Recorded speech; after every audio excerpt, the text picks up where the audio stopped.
Okay, and so we're live. Good morning, good afternoon, good evening, and welcome to BWTM Sports Gaming. It's been a little while. I haven't done any videos, been extremely busy, but I have been watching what's been going on in the boxing world, and there's a few things I'd like to talk about. I think first and foremost, I have to start with the Williams fight, Williams-Andrade fight. So I didn't actually watch the fight live. I really kind of had an idea of how the fight would go. I said that the analogy of Williams fighting Andrade would be like eating cheeseburgers, suddenly turn around and having to eat a Big Mac. That's how I kind of saw. I hope you all can hear me clearly, by the way. That's how I kind of saw for Williams when he was attempting to fight Andrade. Nothing in his resume suggested that he had fought anybody. Let me turn my volume up here. Nothing in his resume had suggested that he would have the skill set or the ability to beat Andrade. Yes, I knew he was big. Yes, I know he was strong. But other than those two things about him being big and strong, other than that, there was nothing in his resume that said he could beat Andrade. Andrade had a deep amateur pedigree. And so coming into this fight, it was a case of whether Williams could impose himself, use his physical strength that he's used in previous fights to try and dominate Andrade and try and knock him out of his rhythm and stop him from getting into sort of rhythm, starting to use angles and picking him off. Unfortunately for Williams, the start of the fight, from what I saw, he got dropped early. Williams walked into a lovely counter shot by Andrade, trying to force the pace, and that's what happens. We try and force the pace against a elite counter puncher. Now, I read the reports before I actually watched the fight. So I heard stories in the beforehand, like people saying Williams pushed Andrade to the limit and Williams did this or Williams did that.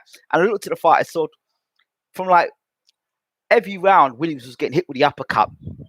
You know, he was coming forward and at that level, you know, you're coming forward, you're going to land punches. He landed a great punch in around round 9, but he just got getting hit with uppercuts and right hands and left hooks, and he put up a spirited effort. But like I said, like many British fighters, they'll come with one game plan, and if that game plan ain't working, they can't change it. But in fact, not just British fighters, generally fighters today in boxing, the very good fighters can adapt and make adjustments. Williams had that one style, and I said when the punches started flying his direction, would he be able to adapt? He couldn't. For Andrade, I think people will appreciate him more, probably sadly, when he's retired. Because people today in boxing, a lot of people in boxing today don't appreciate skill set, movement, sweet movements, side steps, slipping of punches, counter punching. A lot of that stuff is not really appreciated in boxing today. And you can tell that. People are more interested in watching YouTubers fight, and I will come on to that YouTubers thing in a moment. YouTubers fight, crash, bang, wallop, rather than the sweet science of the sport. And you kind of wonder, the people that are watching boxing today and report on boxing today, a lot of them are reporting with a bias, basically reporting based on what the promoter wants to push certain fighters' agendas and not to push other fighters' agendas. That's what it seems to me, and that's what I see in a lot of these reports by guys who either haven't taken a punch in anger or don't even know what they're watching. So for me, I thought Williams put on the sort of effort, sort of effort that I expected of him, but there was no way he was beating Andrade. YouTube as well. I think YouTube is something I definitely want to talk about as well. YouTube fighters. Jake Paul and Logan Paul. I said this a long time ago, and this show is almost about repeating what I've said about advertising and marketing yourself as a fighter. I've been around, just not being on YouTube. Advertising and marketing. I said this a while ago. When COVID hit, I said a lot of fighters are going to go under the radar. I said a lot of fighters are going to have contracts ended, terminated, and guys kind of going under the radar. Say what you want about Jake Paul, but he's putting boxers to shame.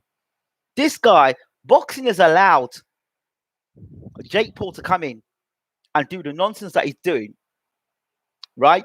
Because he's marketing himself. He's putting himself out there. He's not waiting for a promoter to promote him. He's selling himself. He might not be the best boxer in the world. He might have the best talent in the world. He might have had a great amateur pedigree and had an Olympic gold medal. But what that kid has got is he knows how to market. He knows how to sell himself. And too many boxers today don't know how to promote themselves. They don't know how to promote themselves. Yeah. And they think just because they're unbeaten, they've been on a few social media, they've done a few interviews, they think that that's going to sell them. And that doesn't sell. Do you know there are fighters today, no names being called, that do hundreds and hundreds of interviews on social media that cannot sell a ticket? World champions cannot sell a ticket. What I mean by cannot sell a ticket, cannot sell out an arena, cannot bring the people, cannot bring the punters in. They're funny to look at, but they never sell out. They don't do sell out crowds. Do you understand? And this era isn't about just I can box, I can talk a bit of smack. It's more than that. Teofimo Lopez, he's a perfect example of a guy that has become a undisputed champion, and wherever you look, the guy's promoting himself. The only problem, the only danger with what he's doing there is, I hope, it's the two extremes. You know, it's the extremes is what I'm concerned about. The extremes are what I'm concerned about. Where you've got fighters that, you know, back in the day with Marvin Hagler, you know, these guys, Lennox Lewis, locked themselves away in camp and trained very hard and put on great performances. And then you've got guys who spend more time working on their marketing and promotions rather than actually working on improving their boxing technique. So they can only go so far in the sport. So there has to be that healthy balance. So when people talk about, oh, this guy's a great promoter and that guy's a great promoter, really? Are they? I think great promotion, you know, your fighters should benefit from it. And which moves me on to my next subject, which is Billy Joe Saunders. Now, I copped a lot of stick online when I said about Billy Joe Saunders signing with Matchroom. What have they done with him? What have they done with him? Now, here is something I'm going to say, and you can take it or you can leave it alone. I say fighters move in patterns, and companies and businesses move in patterns. They repeat history. Look at Kell Brook. Look at Kell Brook. He was selling out Sheffield Arena, was he not?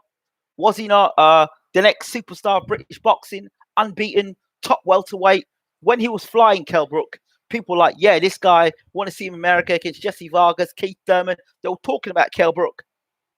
Then all of a sudden, throw him under the bus and check him with a Golovkin fight. Then throw him under the bus again and check him in with the Errol Spence fight. Kell Brook now, who talks about Kell Brook now? Who cares about Kell Brook now? Kell was unbeaten. The guy should have been a pay-per-view star. 1. 2, Anthony Joshua. When Joshua went and fought Andy Ruiz, there was no need for him to fight Andy Ruiz whatsoever on his American debut.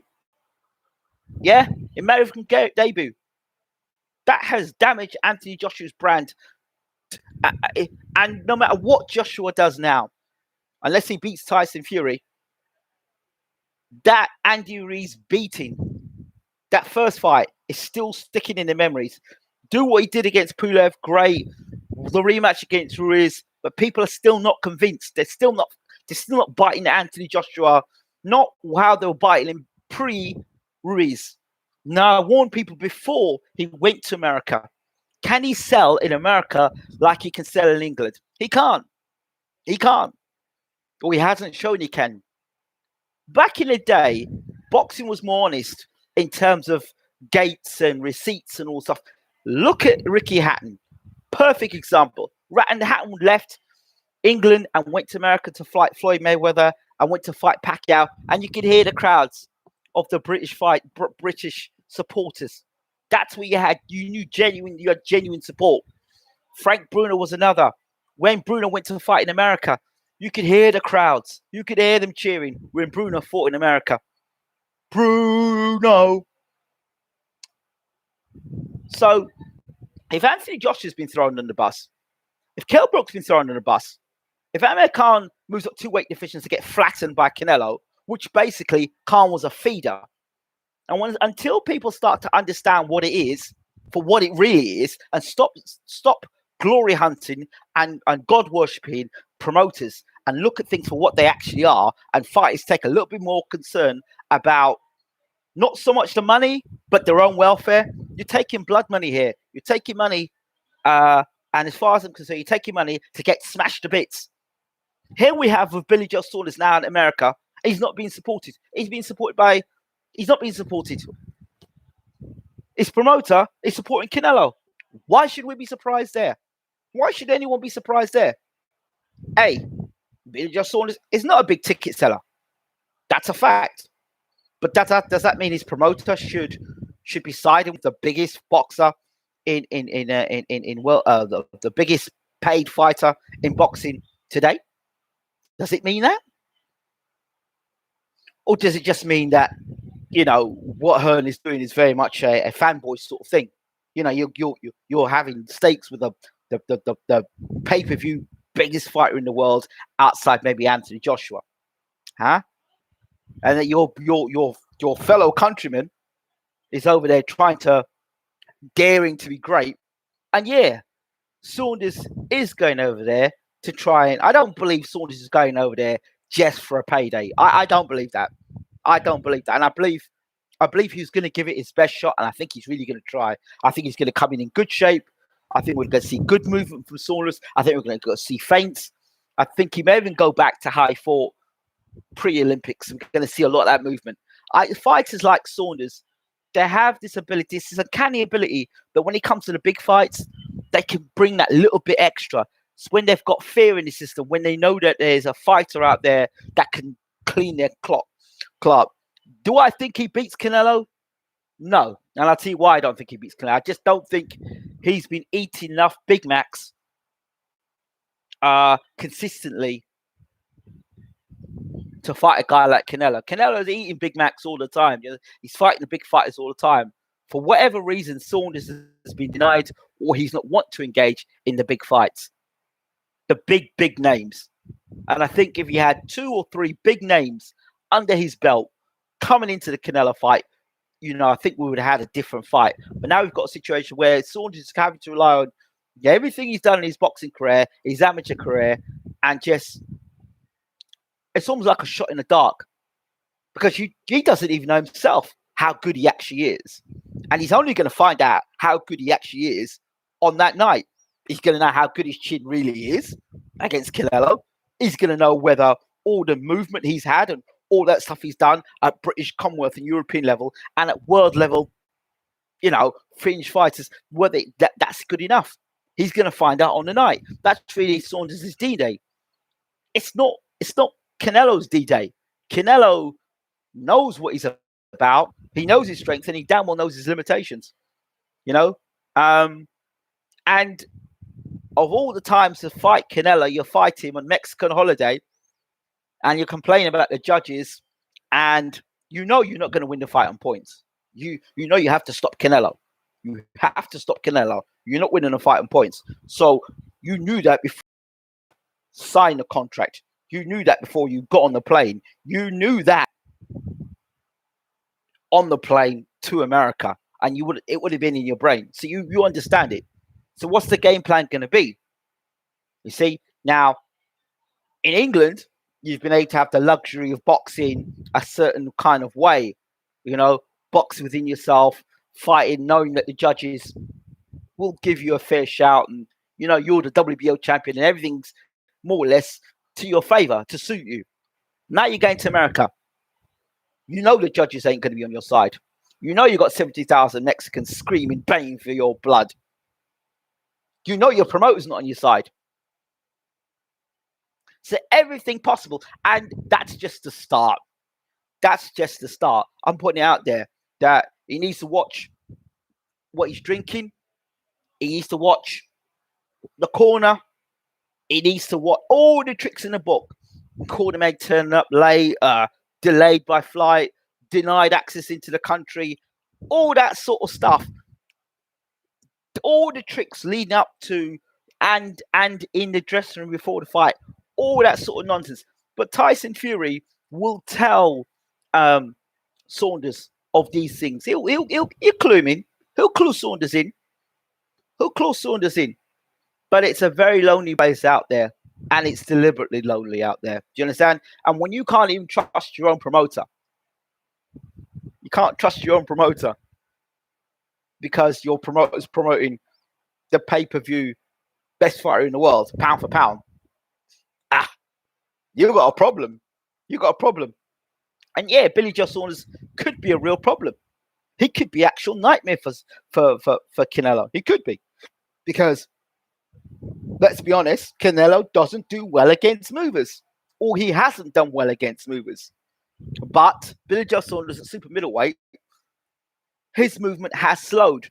And I don't think he's the same fighter he was at middleweight. And I don't care what anybody tells me about his skill set. You still need to be able to sharpen the skill set. And based on what he did against Martin Murray, and then what he did in America the last time he was in America, that was not impressive. In a fight, he was in some trouble.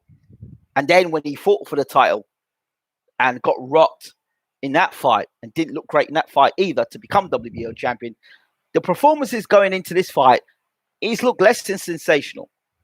Now, is it because Saunders has been demotivated or he's not had the opportunity to fight against the very best? Possibly. And like I said, guys like Saunders can upset the party. Wily old Fox Saunders, he'll use that movement, he'll use that speed, he'll ping that left hand in, Does he hit hard enough to hurt Canelo? If he doesn't hit hard enough to hurt Canelo and Canelo can walk through him, he's got problems. So there's a lot of things that even Saunders at super middleweight, I never felt comfortable with Saunders at super middleweight. I'm not fighting, but I've always thought he was more effective at middleweight. When he went and put super middleweight, I just thought he was like a fat super middleweight. Do you understand? He may have grown into the weight now as he's gotten older, but I preferred him at middleweight. When you look at Billy Joe Saunders, you talk about Billy Joe Saunders, his best performance was that night against David Lemieux. When you think about Billy Joe Saunders, you think about that. That's what you think about the Billy Joe Saunders. You don't think about the Martin Murray's fight. You don't think about when he won the WBO title for the second time. And you certainly don't think about when he fought whoever the guy was in America to defend his WBO title. People may not like what I'm saying, right? But I'm not here to tell you stuff to make you feel good.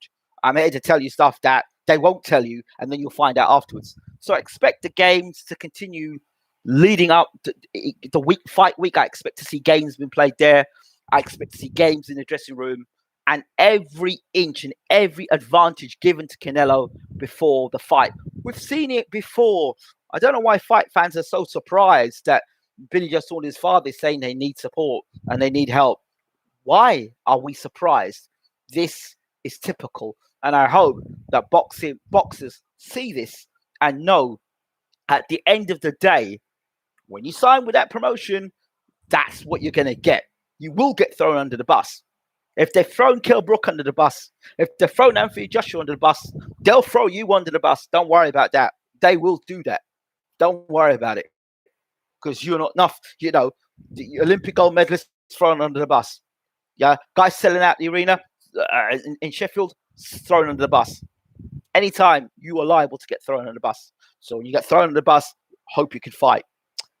So with that being said, let's talk. Somebody's asked the question, who wins between Parker and Chisora? Well, I just think Chisora, I mean, how many more times can you reinvent Derek Chisora? How many times more can you reinvent Derek Chisora? I believe Chisora is going to come as he does, chugging forward, throwing punches. But I believe Parker wins this fight. In fact, I'm going to stick my neck out and go Parker by KO. I think Parker will have the faster hands. He'll have the better footwork. He's the younger guy. He's the fresher guy, Parker. And I actually think that I don't know how motivated Chisora is going to be fighting his mate. I don't know. But I'm going with Parker. Parker, despite Parker being not being in impressive fights, he's still been a world champion, which Derek Chisora has never been a world champion. And the second thing is, Parker's fought a better version of Derek Chisora in Andy Ruiz. We just look at how Parker went about his business against Andy Ruiz. Now he's with Andy Lee, a new lease of life. And I think we're going to see better of Parker in this fight against Chisora. I think he beats Chisora. I think it's the end of the line for Derek Chisora. I really do. I really do. They've used Buddy McGirt. I think they just kind of squeeze every bit of juice out of Chisora as possible. But I'm looking to see Chisora. I'm looking to see Parker beat Chisora on the night. Natasha Jonas against Katie Taylor. Katie Taylor is the golden girl of boxing, of British boxing. Or Irish boxing, however way you want to look at it. And I think Natasha Jonas has got good punching power, good boxing ability. I think she's got what it takes to beat Taylor. Whether she does is another matter altogether. But I think Jonas has got what it takes to beat Taylor. I really do. Because Delphine, I can't remember that girl's last name again. She was the girl who the police officer, and she beat Taylor. As far as I'm concerned, she beat Taylor and never gave a decision. And I think Jonas is technically a better boxer than her. I think Jonas can use her range and she can box. And I think she can cause Katie Taylor an absolute nightmare on the night. Whether she wins or not, I don't know. But I think she can cause Taylor a real scare on the night. I really do. I think Jonas hits hard enough to hurt Taylor as well. Whether she wins or not, I don't know. But I think it's a damn good fight. Who else to talk about? Oscar De La Hoya. I think I said in a previous video, Oscar De La Hoya needs to sit down. And somebody came in there and said to me, Ingram, why? Let Oscar come back. It's good Oscar comes back. Then Oscar De La Hoya was commentating on Thriller the other night. And the guy was drunk or high as a kite. He's seen.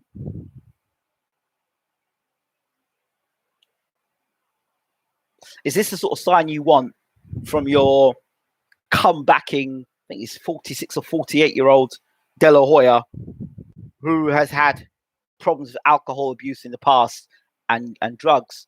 Is this the sort of thing that you want to be seeing from your former Olympic multiple weight world champion coming back? Not really. Not for me. And I keep saying Oscar De La Hoya needs to sit down. I like Oscar. I'm a fan of Oscar, but he's one of them guys that needs to sit down. Don't want to see him coming back. What else do I need to talk about? I don't think anything else comes to mind at the moment. But if anything does come to mind, I will talk about it. Who else is fighting on night? ARREOLA versus RUIZ. I just think for me, that fight is, let's see what you've got now, Andy. I mean, when people start talking about a guy's career and the most thing they're focusing on is their weight, that is always a concern for me. Because yes, you lose the weight, but it's not, the weight is a physical thing, but it's also a mental thing. You know, it's the mental thing with Andy Ruiz. And I've always thought, man, Andy Ruiz, when he switched on, he's a very dangerous fighter. I just think, yes, he's lost the weight, but has he lost internally, mentally? Has he become stronger internally? Has he learnt from the Joshua defeat that he'll never come into shape like that again? That he'll never allow his body to get himself into that position again? That he will love himself enough not to put himself in that position again? You understand? That's what I'm talking about. because that weight thing is a reflection of it's a deeper mental thing, not a physical thing when they're putting weight like that.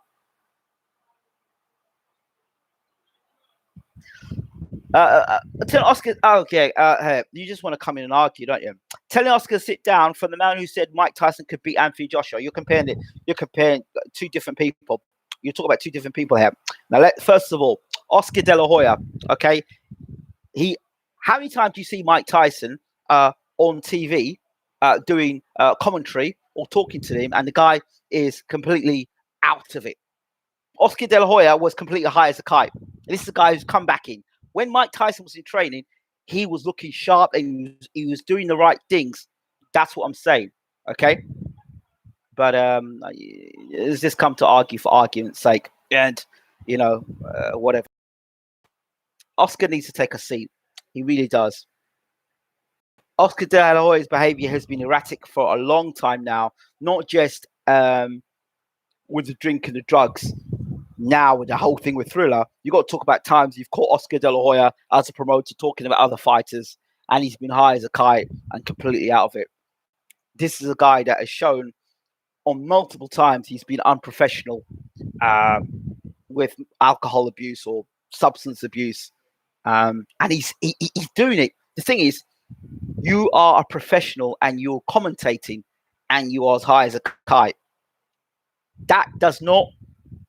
And you can do that and the world are listening. That does not state to me that you are in the right state of mind and there are other things going on behind the scenes. That's all I'm saying about that situation. Oscar, again, needs to take a seat. No Oscar De La Hoya. Yes. What else? I think that's about it, to be honest. I don't think there's anything else that comes to mind to talk about apart from a new series that I'll be bringing out shortly on our channel. I think that's about it. Yeah. So coming back to Andy Ruiz thing, I think the Andy Ruiz ARREOLA thing, I think it's sold as ARREOLA Ruiz Mexican fight, two Mexican heavyweights fighting, sure. But I really think that fight there is about the rehabilitation of Andy Ruiz. They can't sell it as that. The rehabilitation of Andy Ruiz. Okay, you've the Renaissance. So you've been training with Canelo. We know what Canelo can do. We've seen what's the transformation of Ryan Garcia. Let's see if that translates with Andy Ruiz. And is this guy stable? And is he going to do the work? And then when he fights ARREOLA, is he going to put on a sort of performance that's going to let people know that Ruiz is going to make a statement? So this fight is for Ruiz to make a statement. This fight is for Ruiz to show for him to show the faith that those have they put in him, the investors have put in Ruiz, to show that back so they can headline him in other fights. Deontay Wilder is back in training again. And for those people, once again, who were so quick to jump on here and say, they've agreed the deal. Still no news yet. Still no news yet. So, thank you all so much for watching. This has been BWTM Sports, and we are out. Thank you for watching. Take care.